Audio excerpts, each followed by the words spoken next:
चलो देखते हैं, आज का टॉपिक है अपना डायमेंशन एनालिसिस। डायमेंशन एनालिसिस को पढ़ने के पहले हम थोड़ा सा मैथ्स में एक टॉपिक पढ़ते हैं। क्या होता है, हमने पढ़ा है 3D। क्या पढ़ा है? 3D। 3D क्या होता है? 3 डायमेंशन। 3 डायमेंशन बोले तो कार्टेशियन प्लेन। कार्टेशियन प्लेन की हम बात करते हैं। कार्टेशियन प्लेन क्या होता है? इसमें हमारे पास 3 एक्सिस होती हैं, तीनों एक दूसरे के परपेंडिकुलर होती हैं। X axis, y axis and z axis. ठीक है, तो जैसे हमसे कोई कहे कि एक पॉइंट है P और वो है 2, 3, -2। इसका मतलब है कि वो जो पॉइंट P है वो x में 2 यूनिट है, y में 3 यूनिट है और z में -2 यूनिट है। इसका मतलब यही हुआ। और ये पॉइंट क्या है? x, y, z में कार्टेशियन प्लेन में पॉइंट P की लोकेशन को डिफाइन करता है 2, 3 और -2। तो ये क्या हुआ? ये डायमेंशन हुई इस पॉइंट की, या फिर आप बोलो ये लोकेशन हुई इस पॉइंट की कार्टेशियन प्लेन में। जैसे किसी पॉइंट को डिफाइन करने के लिए कार्टेशियन प्लेन में x, y, z में हम उसको बताते हैं कि वो कितनी कितनी यूनिट है, वैसे ही सेम फिजिक्स में भी डिफाइन करने के लिए कौन सी फिजिकल क्वांटिटी किस डायमेंशन में है, इसको डिफाइन करने के लिए डायमेंशन एनालिसिस है। डायमेंशन क्या कहता है? डायमेंशन कहता है the dimension of a physical quantity. The dimensions of a physical quantities are the power। क्या होती हैं ये डायमेंशन एनालिसिस जो है, डायमेंशन जो होती हैं ये पावर होती हैं किसकी? जो भी फिजिकल क्वांटिटी होती है, फिजिकल क्वांटिटी जो होती है उसकी पावर होती हैं, उसको हम बोलते हैं डायमेंशन एनालिसिस। पावर। अब ये फिजिकल क्वांटिटी जो है वो 7 फंडामेंटल फिजिकल क्वांटिटी है। कितनी? 7 फंडामेंटल फिजिकल क्वांटिटी है। तो 7 हमारे पास डायमेंशन भी है। फिजिक्स में 7 फंडामेंटल हैं। 7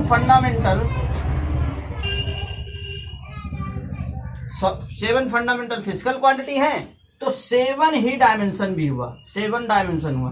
फिजिक्स में हमें कितने डायमेंशन पढ़ने हैं? 7 डायमेंशन पढ़ने। डायमेंशन को हम स्क्वायर ब्रैकेट से पढ़ते हैं। स्क्वायर ब्रैकेट जो डायमेंशन को शो करने का तरीका है उसको हम स्क्वायर ब्रैकेट में शो करेंगे। और 7 फंडामेंटल है तो उसमें हम किसके लिए क्या यूज करते हैं वो भी पढ़ते हैं। देखो, अगर मास की बात हुई, मास की, तो मास को हम स्क्वायर ब्रैकेट में कैपिटल M से लिखते हैं। ये मास का डायमेंशन है।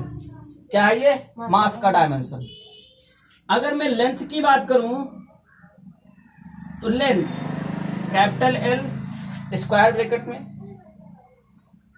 टाइम की बात की जाए तो टाइम के लिए कैपिटल T स्क्वायर ब्रैकेट में।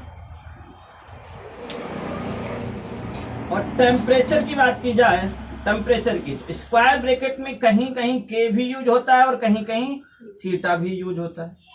आप चाहे तो थीटा यूज करो, आप चाहे तो K यूज करो। 7 फंडामेंटल फिजिकल क्वांटिटीज हैं 7 डायमेंशन में। फिजिक्स में 7 डायमेंशन। टेम्परेचर हुआ। इलेक्ट्रिक करंट के लिए जो है हम A यूज करते हैं, A डायमेंशन। इलेक्ट्रिक करंट के लिए A डायमेंशन। ल्यूमिनस इंटेंसिटी के लिए ल्यूमिनस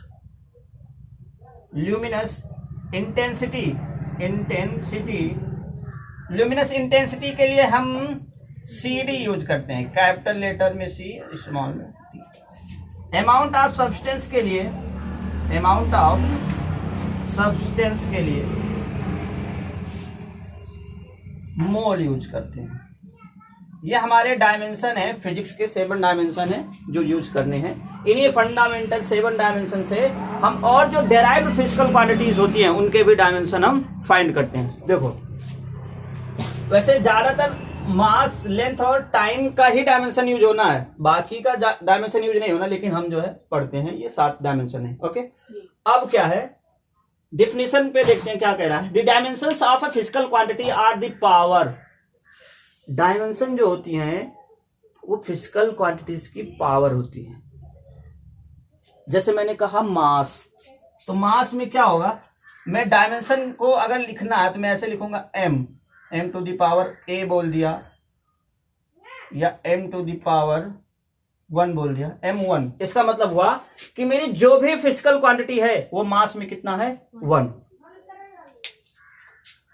अब हम देखते हैं डायमेंशन निकालना, कैसे हम डायमेंशन निकालते हैं।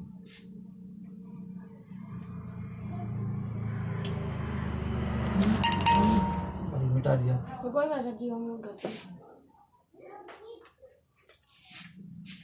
देखो जैसे डिस्टेंस की बात हुई तो L, हम एरिया की बात करते हैं, किसकी बात करते हैं, एरिया।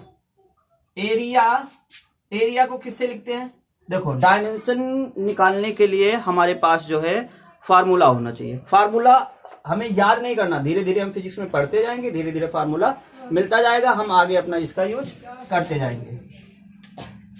जैसे एरिया का क्या होता है, L इंटू बी। L हुई डिस्टेंस, ये भी हुई डिस्टेंस, इसके लिए L और इसके लिए भी L, तो L2। एरिया की डायमेंशन हुई L2। अब देखो हमने क्या बोला है कि हमें ज्यादातर मास का, लेंथ का और टाइम का, हमें इन तीनों का डायमेंशन लिखना है। हम एक साथ में इन 3 का डायमेंशन लिखेंगे, तो यहां पर हम ऐसे लिख सकते हैं, एरिया के डायमेंशन को m0 L2 T0। हमारी एरिया का डायमेंशन ये बनेगा।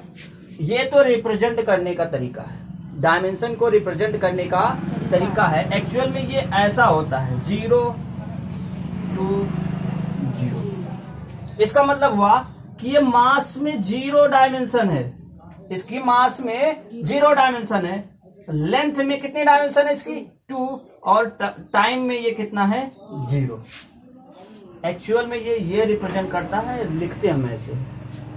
अब जैसे देखो, जैसे मैंने कहा कि वेलोसिटी की डायमेंशन क्या होती है, वेलोसिटी की क्या होती है, वेलोसिटी की डायमेंशन क्या होगी, तो सबसे पहले हम वेलोसिटी का फार्मूला लिखते हैं, डिस्प्लेसमेंट बाय टाइम। तो डिस्प्लेसमेंट डिस्टेंस ही हुई, तो इसको हम लिखेंगे L और टाइम को लिखेंगे T। तो T ऊपर जाएगा, LT माइनस 1।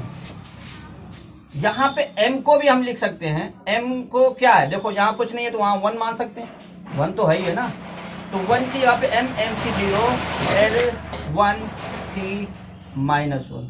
तो देखो ध्यान से देखना, वेलोसिटी को हम क्या कह सकते हैं, वेलोसिटी जो है 0 1 माइनस 1, मतलब जो वेलोसिटी की डायमेंशन है वो क्या है, वो मास में 0 है, लेंथ में 1 है और टाइम में माइनस 1। ये वेलोसिटी की डायमेंशन है। अच्छा, अब हम स्पीड की डायमेंशन देखते हैं। स्पीड क्या होती है, स्पीड होती है डिस्टेंस बाय टाइम। डिस्टेंस के लिए भी क्या यूज होता है, L, टाइम के लिए भी T। तो यहां से LT माइनस 1 हम गौर करेंगे तो स्पीड और वेलोसिटी की डायमेंशन दोनों मुझे सेम है। तो डायमेंशन की जो है बेनिफिट्स भी यही है, डायमेंशन जो है हमें ऐसी फिजिकल क्वांटिटीज को एक करना बताता है, या ऐसी फिजिकल क्वांटिटी को हमें दिखाता है जिनके जो है डायमेंशन सेम होते हैं, तो इनका नेचर भी जो है वो सेम है। स्पीड का और वेलोसिटी का, इन दोनों का नेचर जो है वो सेम, क्योंकि इनकी जो है डायमेंशन जो है वो सेम। जिसका डायमेंशन सेम उसका नेचर सेम।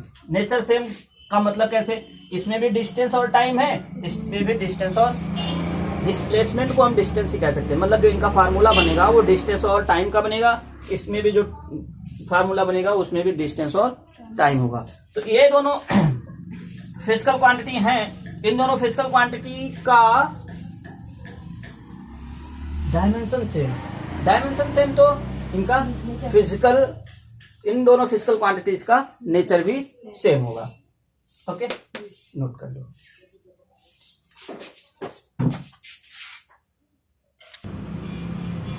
चलिए आगे देखते हैं।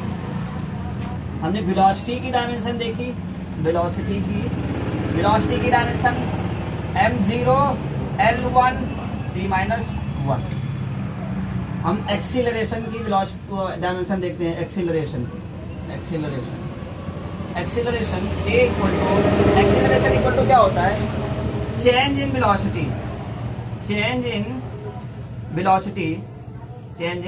Velocity by change in time interval है, बोल सकते हो time interval. Change in velocity को क्या लिख सकते हो? Delta v by delta t। Delta v बोले तो वेलोसिटी की मुझे पता है, रखते हैं LT-1। हाँ, वेलोसिटी की, और टाइम की t ऊपर जाएगा, क्या बनेगा? एक्सीलरेशन का जो डायमेंशन निकल के आया कितना है? LT-2। एक्सीलरेशन का, ओके, फोर्स का देखते हैं। Force equal to m into a. Dimension निकालने के लिए हमें जो है फार्मूले, थोड़ा बहुत फार्मूले पता होना चाहिए। जो बेसिक फार्मूले आपको वेलोसिटी पता होना चाहिए, एक्सीलरेशन पता होना चाहिए, फोर्स पता होना चाहिए। अगर आप ये 3-4 पता है तो आप सारे निकाल सकते हो। देखो फोर्स का क्या होता है? Mass into acceleration. एक्सीलरेशन का अभी हमने जस्ट निकाला है, तो मास का क्या होता है? कैपिटल M, और एक्सीलरेशन का LT-2। तो फोर्स की डायमेंशन क्या निकल के आएगी? MLT-2। ये फोर्स की डायमेंशन हो गई। क्या हुई है? फोर्स की डायमेंशन हो गई। डेंसिटी देखो, डेंसिटी क्या होता है? Mass by volume. तो मास की डायमेंशन कैपिटल M। वॉल्यूम क्या होता है? वॉल्यूम होता है LBH। L बोले तो लेंथ, इसकी भी डायमेंशन L। B ये भी लेंथ L, H ये भी लेंथ L। तो ये क्या बनेगा? ML3। क्या बनेगा? ML3।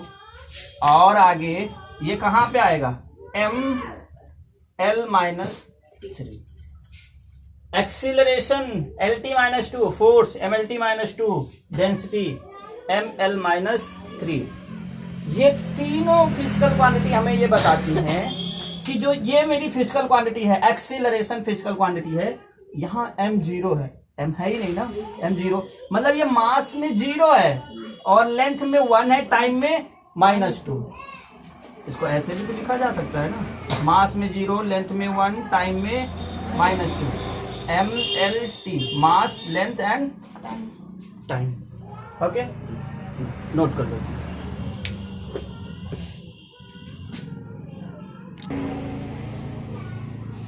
चलो, ऐसे ही हम वर्क की जो है डायमेंशन देखते हैं। वर्क इक्वल टू क्या लिख सकते हो? Force into displacement. Force into displacement.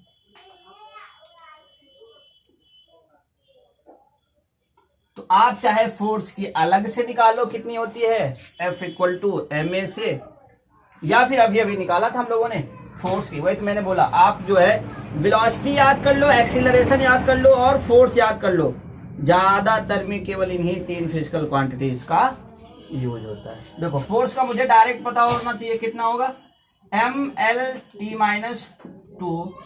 Displacement का पता है L, तो ये कितना हो जाएगा? ML2T-, ये बताता है मास में कितना है? 1, लेंथ में कितना है? 2 डायमेंशन, और टाइम में कितना है? -2। इसको आप ऐसे भी तो लिख सकते हो, 1, 2। ये वर्क का डायमेंशन हो गया, ठीक है। ऐसे देखते हैं, और एक होता है पोटेंशियल एनर्जी। पोटेंशियल एनर्जी आप लोगों ने क्लास 9th में पढ़ी होगी, mgh। ओ पोटेंशियल एनर्जी को पढ़ने से पहले हम ग्रेविटेशनल एक्सीलरेशन पढ़ते हैं, जी की वैल्यू, जी की बात करते हैं। तो जी की भी यूनिट क्या होती है? मीटर पर सेकंड स्क्वायर, इसकी यूनिट मीटर पर। तो मीटर को आप लिख सकते हो, लेंथ होगा l, सेकंड स्क्वायर मतलब t2 होगा। तो यहां से g इक्वल टू क्या होगा? LT-2। एक्सीलरेशन या स्मॉल जी की बात करो, स्मॉल जी ग्रेविटी, ये भी तो ग्रेविटेशनल एक्सीलरेशन जैसा वर्क करता है। देखो भाई, अभी कुछ देर पहले हमने बात करी थी जिन फिजिकल क्वांटिटीज का डायमेंशन सेम, इसका मतलब उनके जो नेचर है वो भी। तो जो मैंने एक्सीलरेशन की बात करी या ग्रेविटेशनल एक्सीलरेशन की बात करूं, दोनों का काम क्या होता है? वेलोसिटी में चेंजेस करना। ओके, इन दोनों का नेचर सेम, तो इन दोनों का डायमेंशन भी सेम। अब हम बात करते हैं पोटेंशियल एनर्जी की। तो पोटेंशियल एनर्जी में मास का मुझे पता है कैपिटल M, जी का अभी अभी निकाला है